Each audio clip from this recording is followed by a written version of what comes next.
Hello everyone, कैसे हो आप सब? बढ़िया हो ना?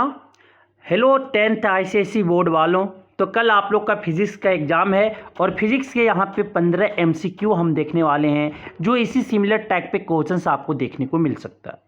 तो ये फटाफट हम 15 एमसीक्यू जो करते हैं वो कल आपके एग्ज़ाम में सिमिलर टाइप पे क्वेश्चंस देखने को मिल सकता है। तो चलिए बिना लेट किए हुए हम फिजिक्स के इम्पॉर्टेंट 15 एमसीक्यू करते हैं। तो पहला जो क्वेश्चन बोला गया है, क्या बोला गया है कि एक moment of couple has a tendency to rotate the body in an anticlockwise direction. The moment of couple is taken as. तो ये याद रखिएगा, मोमेंट ऑफ कपल का अगर डायरेक्शन, मोमेंट ऑफ कपल का डायरेक्शन अगर क्लॉकवाइज है sir, clockwise है तो नेगेटिव लेते हैं, क्लॉकवाइज है तो नेगेटिव लेते हैं, और अगर ये एंटी क्लॉकवाइज है तो इसे हम पॉजिटिव लेते हैं। कन्वेंशनल हिसाब से हम कंज्यूम करते हैं। तो क्या हो जाएगा इसका सही उत्तर? ऑप्शन ए हो जाएंगे, ऑप्शन ए हो जाएगा। अगला क्वेश्चन बोला गया क्या कि the kinetic energy of A given body depends on the. तो काइनेटिक एनर्जी और मोमेंटम के बीच रिलेशन होता है p²/2m, जहां पे आपका k क्या है? काइनेटिक एनर्जी, p क्या है? मोमेंटम, m क्या है? मास। तो यहाँ पे मोमेंटम पे डिपेंड करता है, काइनेटिक एनर्जी जो है मोमेंटम पे डिपेंड करता है। ऑप्शन सी हो जाएंगे। अगला क्वेश्चन बोला गया क्या कि during power production in a coal based thermo electric power plant the correct sequence of energy conversion taking place is. तो आपकी कोल जो होता है केमिकल होता है, केमिकल से वो किस में कन्वर्ट होता है? हीट में। हीट में फिर ये किस में कन्वर्ट होता है? केमिकल से वो हीट में कन्वर्ट होता है, फिर हीट से किस में कन्वर्ट होता है? मैकेनिकल में।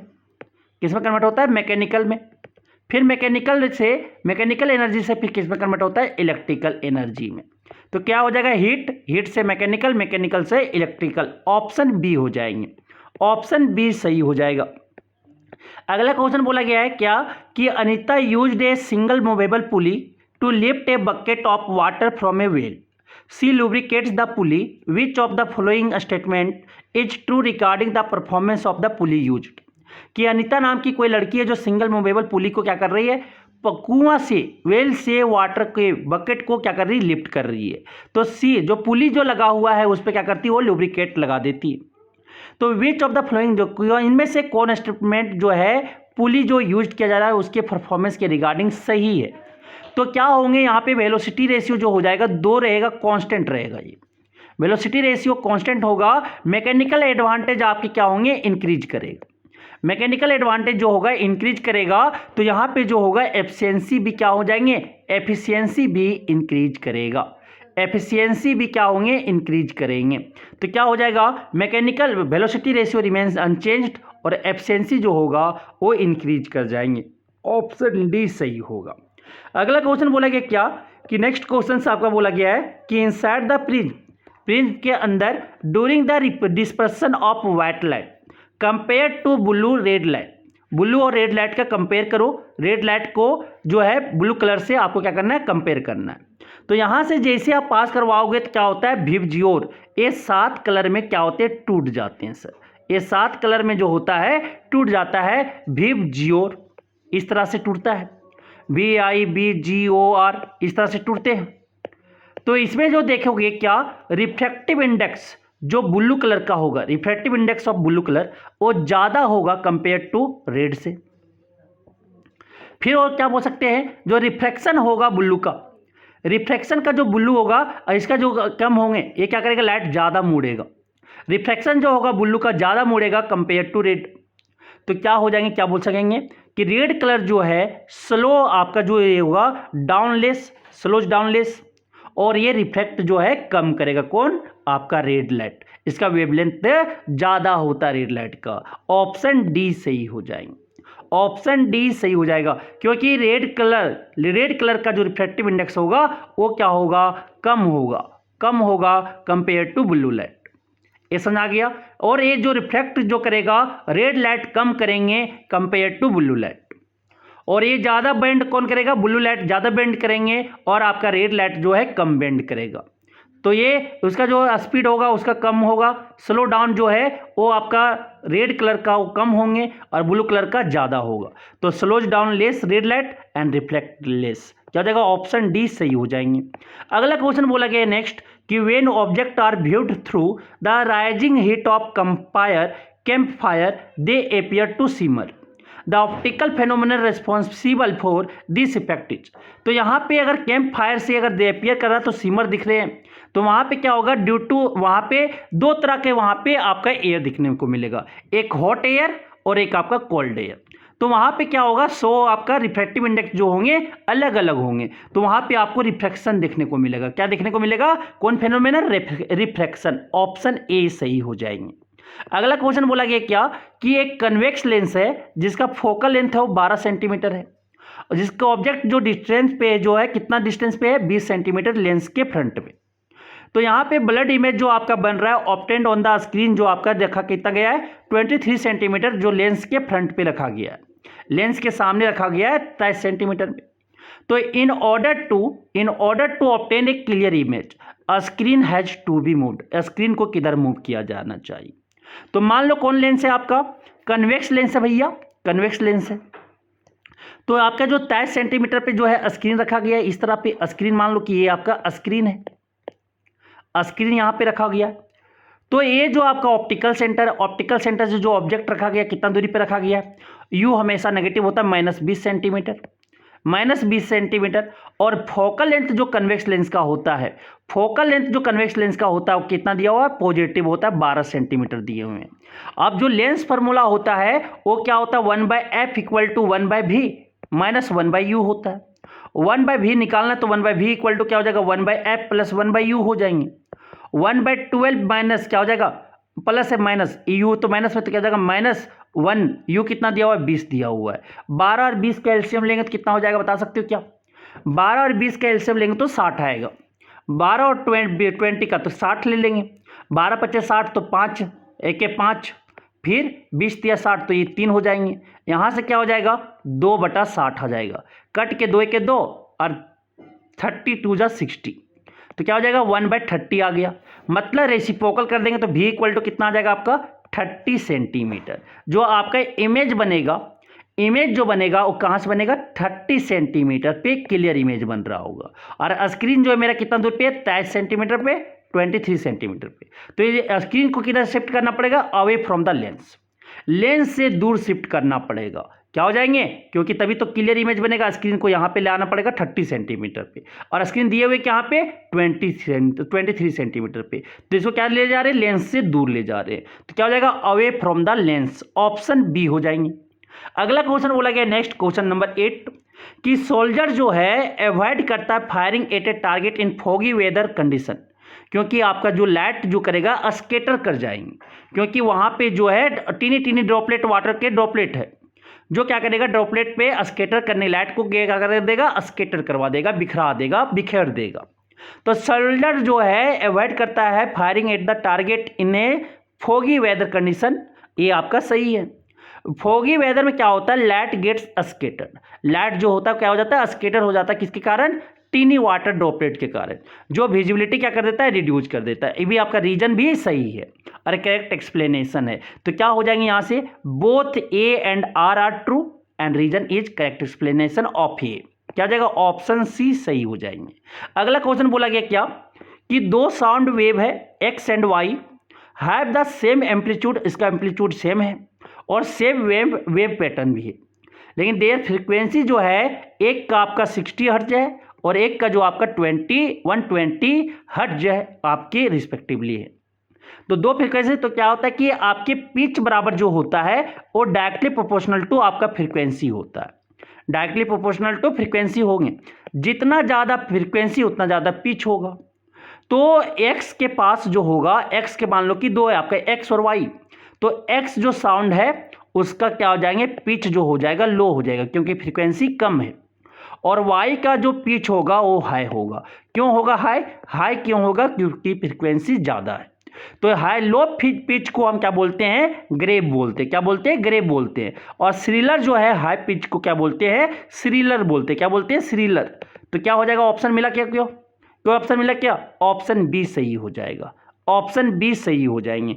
अगला क्वेश्चन बोला गया है, क्वेश्चन नंबर 10, कि आपका सर्किट जो आपका दिया हुआ है, बिलो आपका एक सर्किट दिया हुआ है, उसमें आइडेंटिफाई करना है correct relation between the current flowing through the 2 ohm, 3 ohm और 5 ओम रेजिस्टर्स।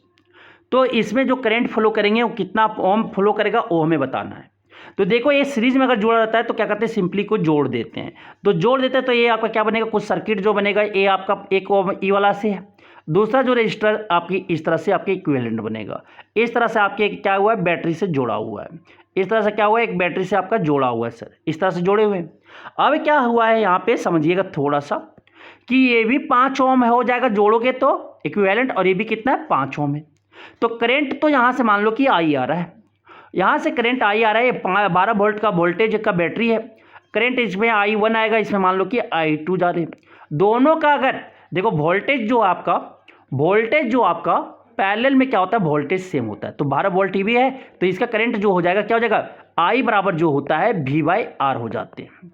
V/R हो जाता है तो V कितना 12 वोल्ट और आपका ओम कितना 5 ओम है। तो I1 बराबर जो हो जाएगा 12/5 आपकी एम्पियर हो जाएगा, यही हो जाएंगे ना।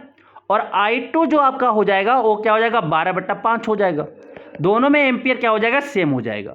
मतलब जो इस वाले वायर में जो आपका करंट जाएगा वही आपका ये करंट है, क्योंकि पैरेलल में करंट सेम होता है। तो 5 ओम में और आपका बोला जाए तो 2 ओम में, दोनों में करंट जो होगा वो सेम हो जाएगा। ऑप्शन क्या हो जाएंगे, सी हो जाएगा। वही अगर 3 ओम और 2 ओम की बात करते हैं तो करंट अलग होता है। करंट जो इसमें करंट सेम होता है, 2 ओम, 3 ओम और 5 ओम में करंट आपका सेम होता, ठीक है। लेकिन वोल्टेज इसमें अलग हो जाते हैं।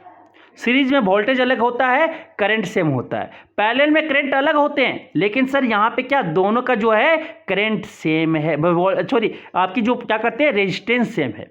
रेजिस्टेंस क्योंकि I जो होता है इनवर्सली प्रोपोर्शनल टू R होता है। रेजिस्टेंस अगर सेम हो गया तो करंट भी सेम हो जाएंगे, करंट भी सेम हो जाएंगे, समझा गया। क्योंकि वोल्टेज यहाँ पे कांस्टेंट है, वोल्टेज जो है क्या है, कांस्टेंट है, ये ध्यान रखिए। क्या हो जाएगा, ऑप्शन सी सही हो जाएंगे। अगला क्वेश्चन बोला गया बच्चों क्या कि according to old convention colour जो अर्थ वायर का जो कलर होता है कैसा होता है, ग्रीन होता है। कैसा होता है, ग्रीन होता है। ऑप्शन बी हो जाएंगे, ऑप्शन बी हो जाएगा। अगला क्वेश्चन बोला गया बच्चों कि for an ideal step up transformer, जो स्टेप अप मतलब कि आपके क्या कर दिया गया, नंबर ऑफ टर्न्स जो सेकेंडरी कॉइल में है बढ़ा दिया गया है। मानो कि 2 कॉइल है आपका, ये आपका प्राइमरी कॉइल है, आपका ये प्राइमरी और ये क्या है आपके सेकेंडरी है, सेकेंडरी है। तो यहाँ से जो किया गया बच्चों, यहाँ से जो सेकेंडरी, प्राइमरी में एनपी जो हो जाएगा लेस देन आपका एनएस हो जाएंगे। और यहाँ पे एक चीज समझिएगा कि वीपी आईपी इक्वल टू आपके जो होंगे आपका आईएस वीएस होगा। Voltage in primary coil into current in आपके primary coil equal to voltage in secondary coil into आपके पावर जो होगा प्राइमरी कॉइल और सेकेंडरी कॉइल के रेशियो ये आपका 1 हो जाता है। ऑप्शन क्या हो जाएंगे, डी हो जाएंगे। तो यहां से लिख सकते हैं क्या, वीपी बाई आपका VS by VP equal to IP by IS. और क्या लिख सकते हैं, एनएस बाई आपकी वी एनएस बाई एनपी। तो अगर स्टेप में क्या हो जाएगा, वीएस बाई वीपी आपका ग्रेटर देन 1 होगा, ग्रेटर देन 1 होगा, ठीक है। सुना रही बातें। तो क्या हो जाएंगे सही, यहां ऑप्शन डी हो जाएगा बच्चों, ऑप्शन डी सही हो जाएंगे कि आपका जो हो जाएगा, समझ आ रही बातें। तो यहां पे और आईपी बाई आईएस जो होना चाहिए वो क्या होना चाहिए आपका ग्रेटर देन 1 होना चाहिए, ठीक है। सारा स्टेटमेंट यहां पे गलत दिया हुआ है, सारा स्टेटमेंट यहां पे जो आखिरी आपके ऑप्शन डी सही है। ये जो होना चाहिए लेस देन 1 होना चाहिए, इक्वल टू 1 नहीं होना चाहिए। ये जो होना चाहिए ग्रेटर देन 1 होना चाहिए, ये जो होना चाहिए लेस देन 1 होना चाहिए स्टेप अप ट्रांसफॉर्मर में। या power primary by power secondary equal to 1 होना चाहिए, ऑप्शन डी हो जाएंगे। अगला क्वेश्चन बोला गया हीट कैपेसिटी, कोई भी बॉडी का हीट कैपेसिटी क्या है, एनर्जी नीडेड टू राइज, कोई भी एनर्जी कितना एनर्जी चाहिए जिससे क्या हो जाए बॉडी का टेम्परेचर जो है 1 डिग्री सेल्सियस से राइज कर जाए। ऑप्शन बी सही हो जाएंगे, ऑप्शन बी सही हो जाएगा। अगला क्वेश्चन बोला गया कि the amount of heat energy required to melt a given mass of substance as at its melting point without any rise in its temperature is called, इसे बोलते हैं आपके specific latent heat of fusion, sorry क्या बोलते हैं, latent heat of fusion बोला जाता है। क्या हो जाएंगे 14 का 1 मिनट, 14 का जो सही हो आपके ऑप्शन हो जाएंगे वो क्या हो जाएगा, सी नंबर सही हो जाएंगे, सी नंबर सही हो जाएगा भैया।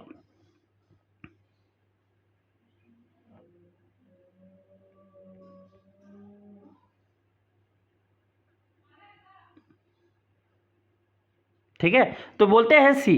तो मतलब कि अमाउंट ऑफ हीट एनर्जी जितना रिक्वायर्ड होता है किसी को मेल्ट करने के लिए, गिवन मास को मेल्ट करने के लिए, तो एज उसके मेल्टिंग पॉइंट पर विदाउट, अगर वहाँ पे कोई टेम्परेचर राइज नहीं हो रहा तो उसे हम क्या बोलते हैं, लेटेंट हीट ऑफ फ्यूजन बोलते हैं। ऑप्शन सी हो जाएगा।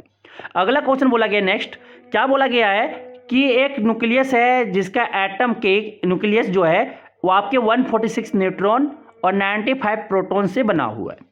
ये अगर डीके कर रहा है आफ्टर इमिटिंग एक अल्फा पार्टिकल इमिट करने के साथ और डीके कर रहा है, तो हाउ मेनी प्रोटॉन और न्यूट्रॉन जो है वो न्यूक्लियस में अगर अल्फा इमिशन होने के बाद कितना न्यूक्लियस में बचेंगे। तो आपको पता होगा कि एक्स कोई एलिमेंट जेड है और इसका एटॉमिक मास ए है। अगर इसमें एक अल्फा पार्टिकल निकल गया तो अल्फा पार्टिकल में मतलब 2 आपके एटॉमिक नंबर होता है और 4 एटॉमिक मास होते हैं। तो इसमें जो होता है जेड एटॉमिक नंबर 2 डिक्रीज कर जाएगा और एटॉमिक मास में 4 डिक्रीज कर जाएंगे। मतलब आपके जो प्रोटॉन में कितना हो जाएगा, 95 माइनस 2 घट जाएंगे, कितना हो जाएगा 93 प्रोटॉन। जो 93 प्रोटॉन हो जाएंगे और न्यूट्रॉन भी कितना हो जाएगा, 2 घट जाएगा। न्यूट्रॉन में भी कितना हो जाएगा, 2 की कमी हो जाएगी, क्या हो जाएगा 144 हो जाएगा, 144 हो जाएंगे। कोई मिला, ऑप्शन सी मिला, ऑप्शन सी सही हो जाएंगे। अगर बीटा इमिशन बोलता तो सिर्फ एटॉमिक नंबर में एक इंक्रीमेंट हो जाता और न्यूट्रॉन जो है उसमें एक डिक्रीमेंट हो जाता। और लेकिन न्यूक्लियस का संख्या पूछता, न्यूक्लियंस जो पूछता वो सेम रहता, ध्यान रखिएगा। तो क्या हो जाएंगे इसके आंसर, ऑप्शन सी सही हो जाएंगे, ऑप्शन सी सही हो जाएंगे। तो ये सब क्वेश्चंस आप प्रैक्टिस करके जरूर जाएं। Thank you.